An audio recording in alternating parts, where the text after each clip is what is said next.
عمرك سألت نفسك ليه بنجري ورا النجاح؟ ليه بنسهر ونتعب وندفع تمن كبير عشان نوصل؟ وايه اللي بيحصل لما بنوصل؟ هل السعادة في انتظارنا على القمة؟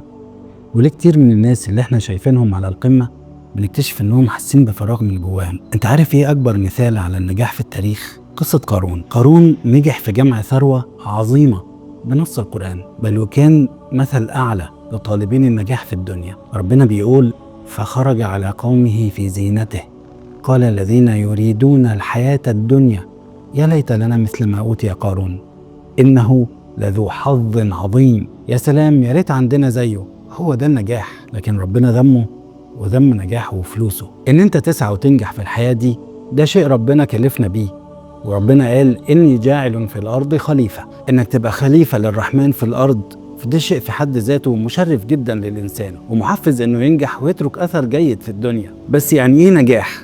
ومين يقدر يحدد إذا كان اللي بتعمله ده نجاح ولا لا؟ النجاح معيار اجتماعي، نقدر نقول هو التفوق في الشيء اللي بيحتاجه وبيرغب فيه أغلب أفراد المجتمع. أما الفلاح فقصة تانية. الفلاح معيار ثابت له علاقة بما بعد النجاح، وعملت إيه بالنجاح ده، وإزاي واجهت تحديات الحياة لحد ما نجحت، وإيه أصلا النجاح اللي قدرت تحققه، وهل له قيمة في الواقع ولا لا، وإلى أي مدى أثره عليك أو على أي حد غيرك أو من بعدك. تعال نشرح بالراحة نقصد إيه بالكلام ده. بلا شك الحياة اختبار، وأكيد من أشد الاختبارات طلب الرزق، خاصة أوقات الاحتياج والشدة.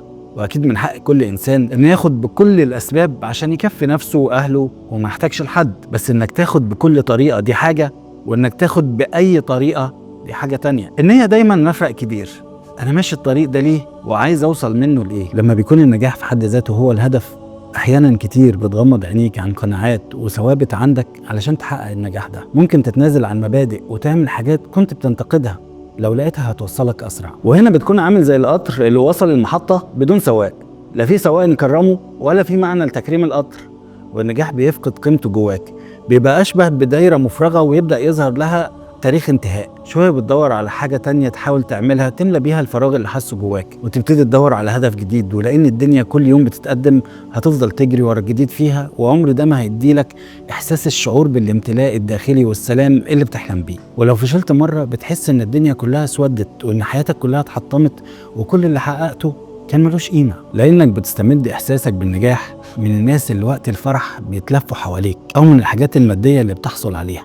والمادة عمرها ما تشبه الاحتياج المعنوي. هتفضل عايش في ضغط انك لازم تزود ولازم تجري ولازم تسبق، وده هيستهلكك بدنيا ونفسيا. الفلاح هو بوصلة النجاح، هو التوازن اللي بيقولك ان النجاح في الشغل على حساب أسرتك او على حساب صحتك او دينك وقيمك ده مش نجاح، ده اسمه نهم وشهوة. وان في فرق كبير في الدنيا بين النجاح والكسب المادي. الناس ساعات بتفتكر ان النجاح معناه انك تضحي عشان توصل، لكن الحقيقة لو النجاح خلاك تخسر صحتك أو اللي حواليك، هل ده فعلا يعتبر نجاح؟ بص لكل خطوة بتحققها في حياتك. لو الإنجاز ده خد منك تمن غالي من صحتك أو أسرتك أو قيمك واحترامك لنفسك، فأعتقد إنك محتاج تعيد التفكير في مفهوم النجاح اللي أنت حاطه لنفسك. الفلاح هو اللي هيحسب لك أطراف المعادلة دي. هل النجاح الجديد ده هيقربني من ربنا ولا هيبعدني عن طريقي؟ وهل هيستفيد منه حد غيري؟ وحتى لو أنا بس اللي هستفيد منه، هل ممكن يكون سبب في ضرر لحد تاني؟ النجاح هنسيبه هنا كله في الدنيا، سواء فلوس أو شهرة أو مقتنيات. إنما الفلاح هو إزاي ناخد النجاح ده معايا للآخرة وأكون سعيد بيه في الدارين. نهاية قارون أكبر دليل على إن النجاح لوحده مش كفاية، لأنه وصل لأعلى مقاييس من المال والشهرة والجمع المادي، اللي بدل ما يكون سبب في إنه يبقى رجل عظيم أدى إلى إنه يستحق عقاب ربنا العاجل بجدارة، وكانت نهايته الخسف بيه. والخسف فيه رمزية، لأن كل اللي افتكر إنه هيرفعه في الدنيا كان سبب في إنه ينزل بيه لبطن الأرض. والخسف اللي حصل لقارون ده أنت أي نعم دلوقتي مش بتشوفه قدامك على طول، بس الخسف مش دايما بيبقى مادي بالجسد.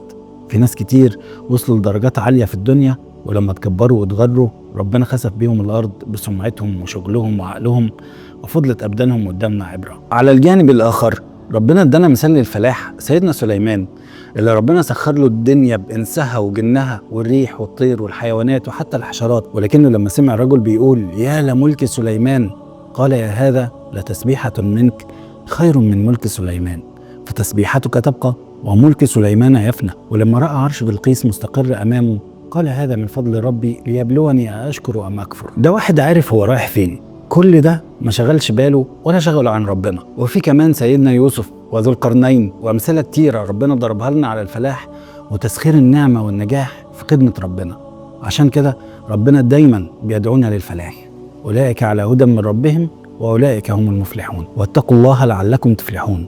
قد أفلح من تزكى، قد أفلح المؤمنون الذين هم في صلاتهم خاشعون. إنما النجاح ربنا لم يذكره في القرآن ولا مرة. الخلاصة يا صديقي العزيز، لو الناس كلها بتقول إن النجاح هو إننا نطلع فوق قمة جبل معين، فالفلاح إنك توصل لقمة الجبل ده برضو، إنما جبلك أنت اللي يناسبك أنت، مش اللي الناس اختارته ليك. الفلاح هو قدرت تطلع إزاي وإيه اللي عملته لما وصلت هناك. وساعدت ناس تانية تطلع على القمة ولا قعدت تتفرج عليهم من فوق.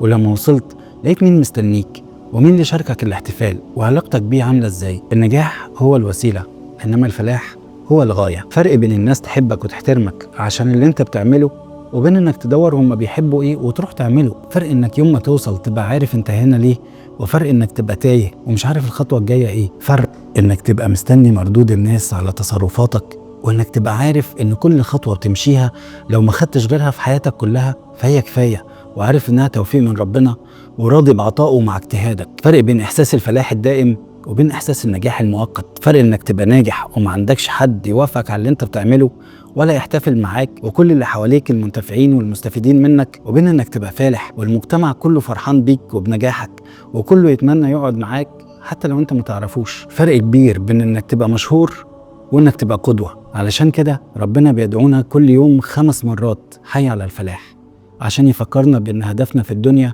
هو الفلاح مش النجاح. لو الحلقة دي لمست حاجة جواك وشجعتك على نية جديدة في الحياة، شاركها مع غيرك. خلينا ننشر الخير وربنا كريم.